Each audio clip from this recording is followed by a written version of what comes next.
Welcome to this episode. I'm gonna catch it right. I'm just gonna fucking with the quickness. With the quickness. KJ Arcade. Yeah. My name is Kevin. I'm the K, and that is who that? Who that? No, I talk about Jay. Jay, he's the wrong way. I'm over here. Oh, well, see, on my screen, I'm all the way on the right. Oh, well then. Hi, I'm Jay, as usual. Okay. And we have a guest, and his name is Jason, and it's his turn to tell us about his game for the KJ Arcade. Jason, what is your game? Because you didn't tell me. Yeah, I didn't, because I was going to make up my mind right now, and it's Fallout New Vegas. That is oh, that's a good one. Favorite game. That is a good one. That's a good one. It was up between a couple, and I'll be honest with you. So it was up between Ultimate Spider-Man 2 for the PS2, which I love, and I have great memories of that because when my son was just born, I would take the night shift. So I would take him, put him in his bassinet, lean him up towards the TV, and just play Ultimate Spider-Man 2. I played the game through quite a few times, actually, with him being a involuntary viewer. And I like to think it's one of the reasons that he loves comics and games to this day. I'm only laughing because you chose a really nice game. When my kid was a baby and I had to stay up all night playing games, I was playing Manhunt. Yeah, that is a very different game. I'm like half awake, like, kill him with the plastic bag. Yeah, go ahead with the drill press, run it on down. Meanwhile, I'm just racing around the block with the Human Torch. Right? Yeah, I feel kind of lame now. But the other one was in the Mass Effect series. I love the whole Mass Effect series. While I was working for Xbox technical support, I won a contest, and I got to be the voice of Rogue Soldier number 2 in Mass Effect Andromeda. I always wanted to be a cartoon voice or a video game voice, so that kind of fulfilled a that's amazing bucket list item. I, of course, have the Cerebus symbol tattooed on me, the humanist empowerment group from Mass Effect. I am out of my league.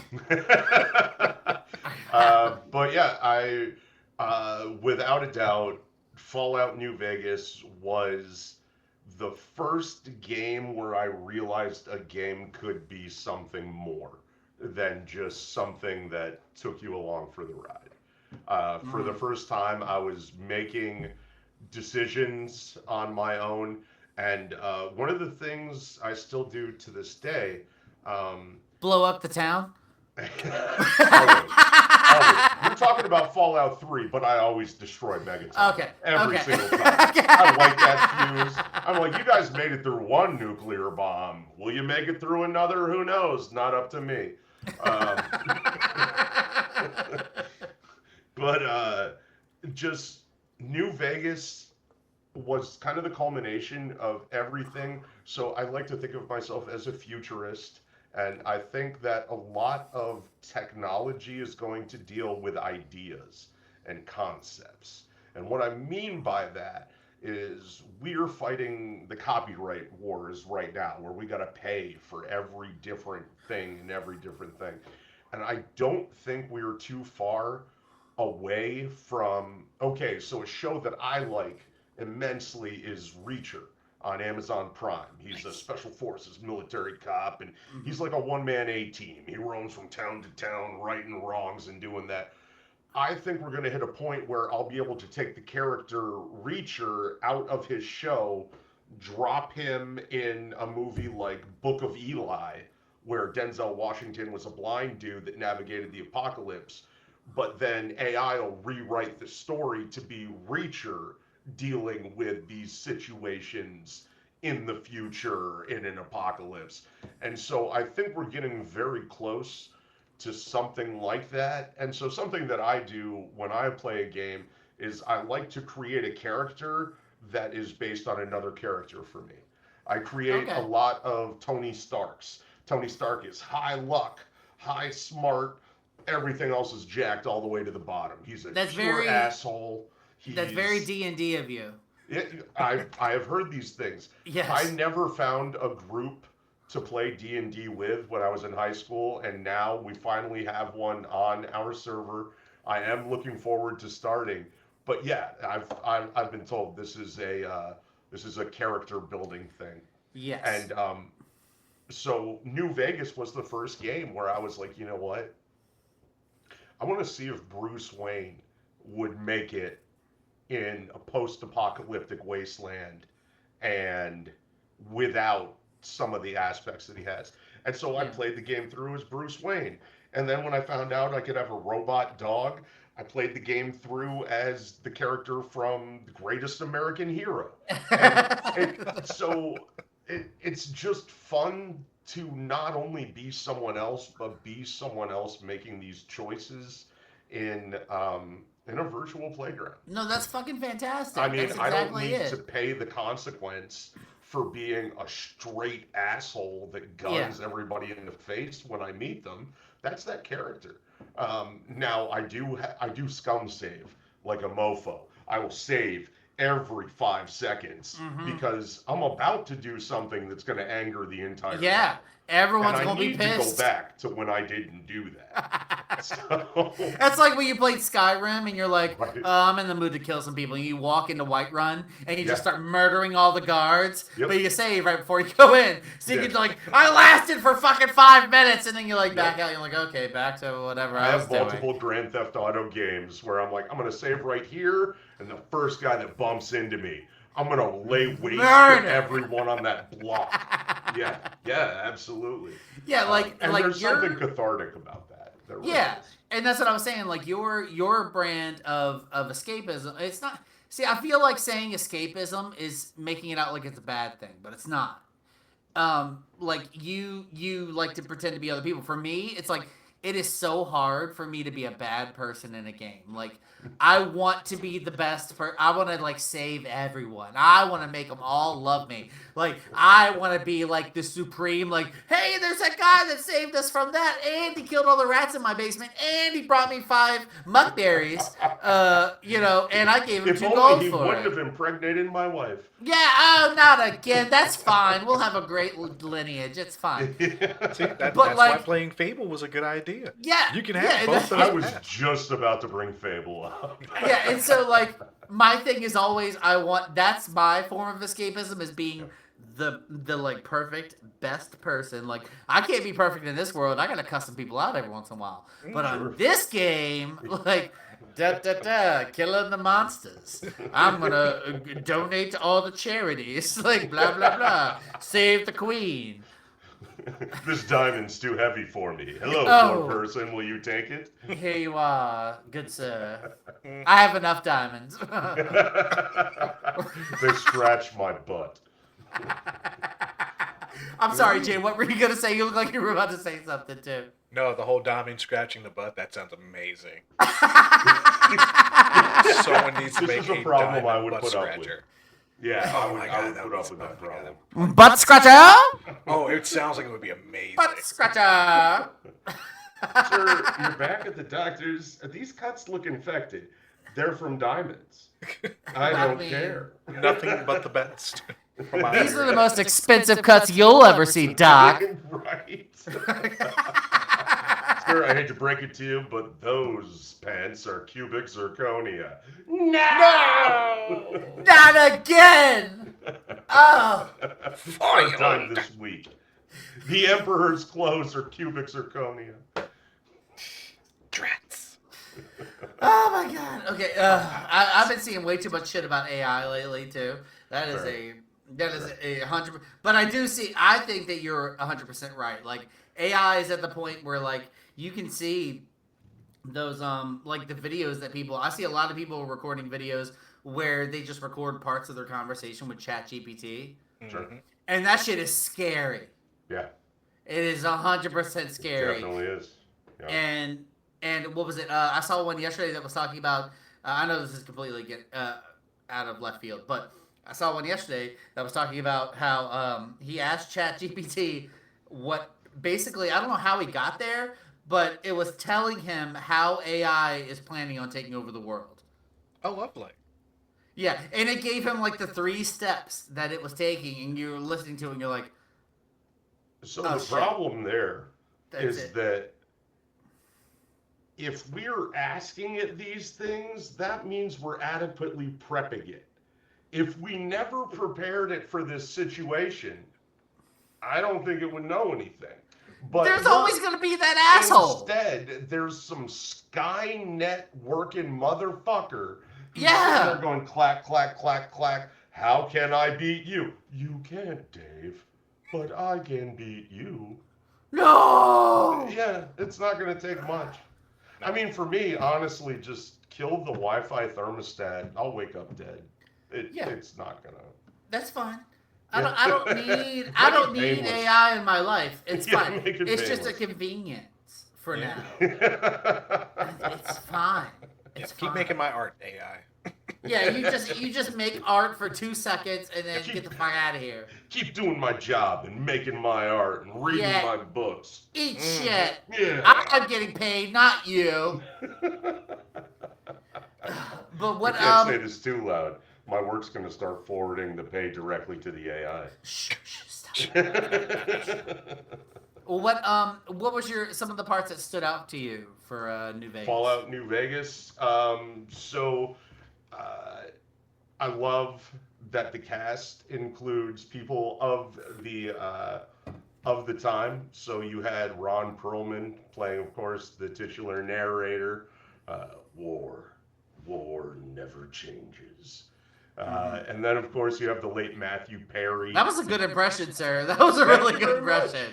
Thank That was you very good. much. You have Matthew Perry. Yeah, that was his name. Chandler from Friends, otherwise. He was Benny, one of the goons, and I do.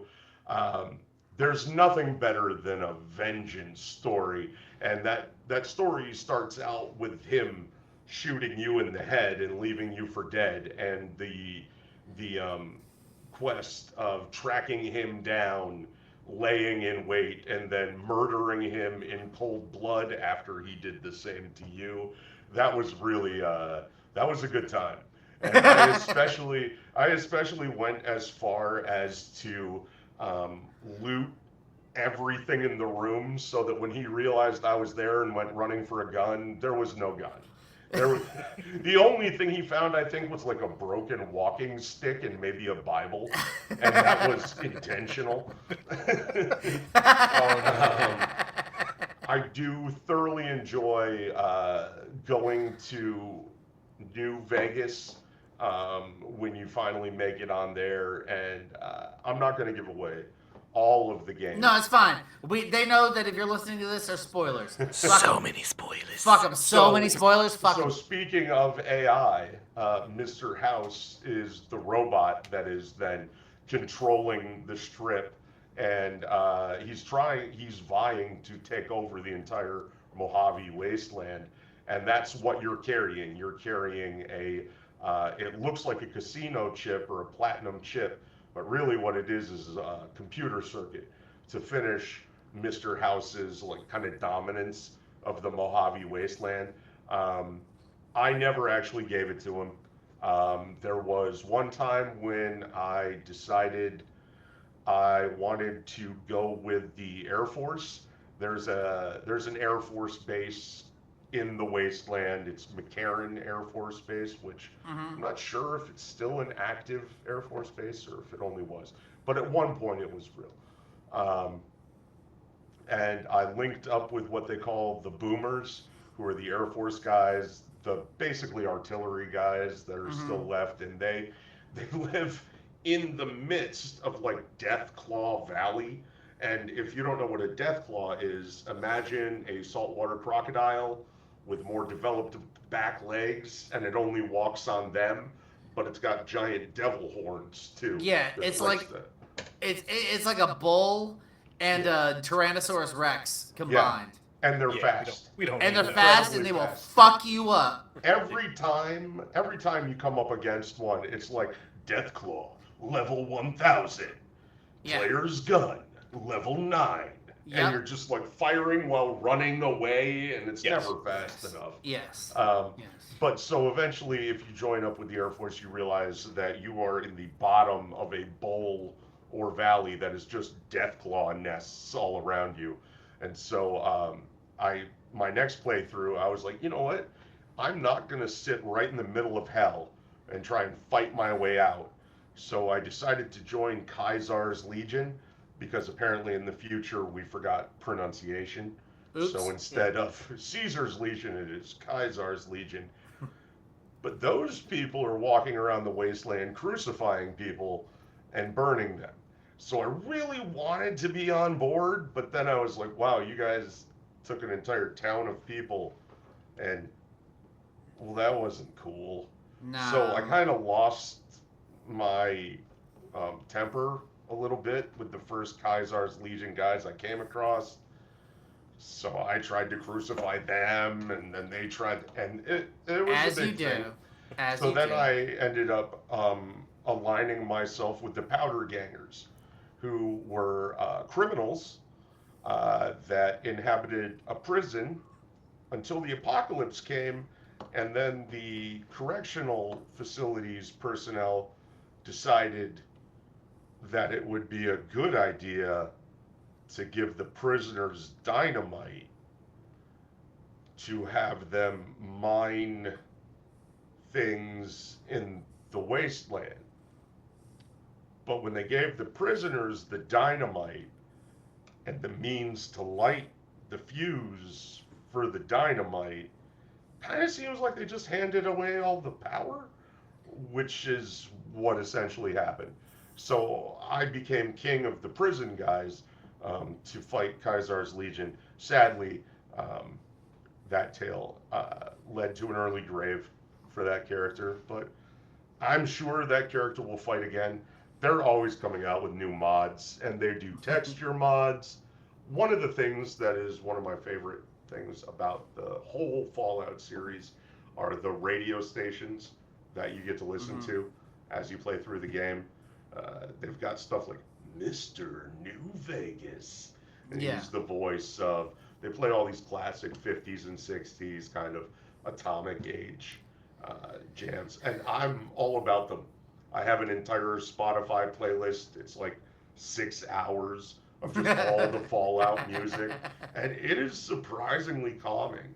You turn on that, and I just groove out to it. But they even have modern mods where you can substitute your own Sirius XM channels in as the Fallout radio. So, I mean, the mods can make it as good or as bad as you want it to be. That's awesome.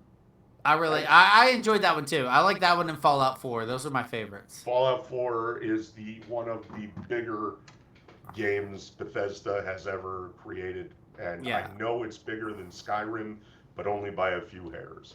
Yeah, and they really need to make a new Skyrim because people, oh my god, They do. People are hounding for it. Please. Well, there has to be a new Fallout. Fallout 76 is no excuse. Garbage. It's Fallout 4's engine. Even if you like Fallout 76 or if you hate it, it has improved since they added NPCs to the game, which took them 4 years to do. And it's criminal the amount of money they charged for that game when it was new, considering it wasn't an upgrade and it was barely working. It's what, 10 years, or it's not 10 years later, but maybe it's 7. And we're still dealing with something that isn't as good as it could be. I mean, that's how I felt about No Man's Sky. I bought the collector's edition when that first came out. Yeah. I was so excited. Yep. And now I see ads for it and I'm like, oh, it is what they said it would be. Yeah, now. it's finally generating. Finally plans. there. Great. A decade later. Wow. Anyways, so yeah, you probably have to get back because you said 20 minutes. So Jay, where can they find us? It's your turn, bitch. You can always find us at the kjandapodcast@gmail.com. Don't forget to leave us a text and or call us at 858-848-5562. That's KJNA. You can find us on all our socials at Facebook, Instagram, Twitter, Threads, Blue Sky, TikTok, and YouTube. Hey, don't forget, we have 6 hours of bonus content over on our Patreon. That's right, 6 hours, plus our Pokemon Smash or Pass. That's right. We're talking about doing Pokemon stuff. And don't forget, if you just want to help out a podcast in need, buymeacoffee.com/KJNA. We're here. We love you. Thank you so much for listening, Jason. Thank you for being our guest arcader this time. It was my pleasure. We Remember, appreciate you, sir. War never changes. See, he is on point with that fucking. I mean, That I'm impression surprised is he's not a on narrator for a point. game now. Thanks. He already hit his dream. He already is on a game. I know, but still, give him more. I peeked. He peaked. Poof. No!